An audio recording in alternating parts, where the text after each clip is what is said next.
Mummy ఇంకా బోనం ready కాలేదా? అయిపోయింది. ఇంకా ఎంత టైం పడుతుంది రా? ఇది పూజించి ఇంకా మామిడాకులు కంకణాలు అవి కట్టేసుకొని ఇగో ఎంత మంచిగా రెడీ చేసింది చూసిరా. మా రమ్మ అయితే ఓపిక బాగుంటుంది. మా రమ్మకి నాకు కూడా ఏం పని చెప్తుంది, ఆమె వేసుకుంటుంది అంతా.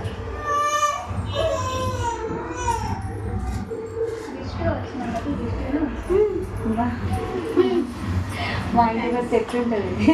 అది మా ఇల్లు, అది వేరే ఉంటుంది. పనులన్నీ వేపిద్దా నేనైతే.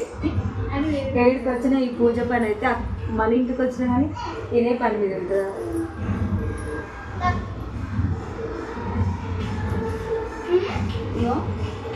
బట్టి బాగుంది. ఈ చేతులతోటి పట్టుకో, ఏం కాదు నీకు అంటినా ఏం కాదు.